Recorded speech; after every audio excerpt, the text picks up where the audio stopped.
The Australian Automobile Association has congratulated the Federal Transport Minister for making the states commit to release road safety data in return for funding. Let's bring in Michael Bradley, he's Managing Director of the Automobile Association. Great to see you, Michael. This is a really good outcome, isn't it?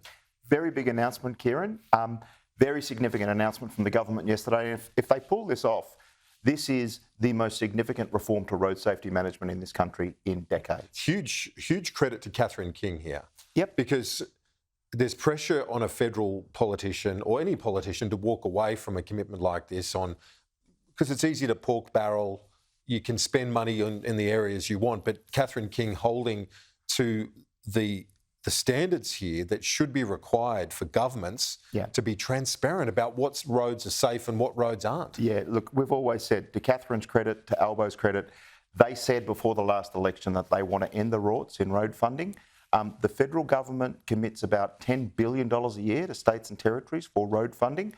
And until this, there have been no strings attached to that. This announcement will not just save lives by putting on the table the causes of the crashes that are killing people in Australia.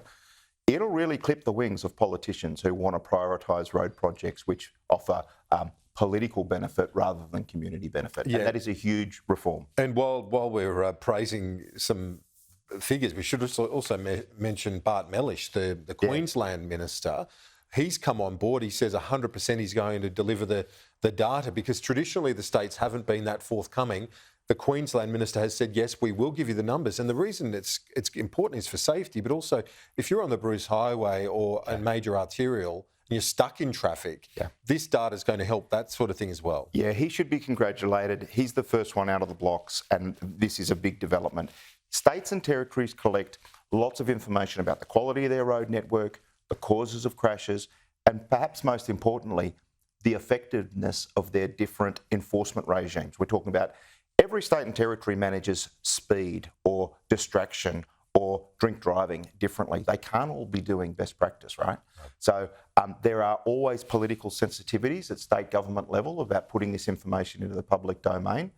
We acknowledge there are political risks, but the community benefit clearly overrides that, and he should be congratulated for putting that on the table. Yeah, indeed. And I know that there was a lot of support for your position here from David Pocock, from right across the political spectrum, that from the coalition and so on, others wanted this to happen. Yeah. It wasn't just the government, but it's good to see a bipartisan commitment now to transparency on road safety, because for most of our viewers, they'll be watching thinking, why isn't that data out there already? Why aren't organisations like yours able to pick through the numbers and see what roads are safe and what aren't? Yeah, this has been a long fight. There's people like ourselves, medical groups, transport groups. We've all been able to identify this problem, and since we've been campaigning on this, we've had the Greens, the Nats, the Teals, the Libs, independents join forces.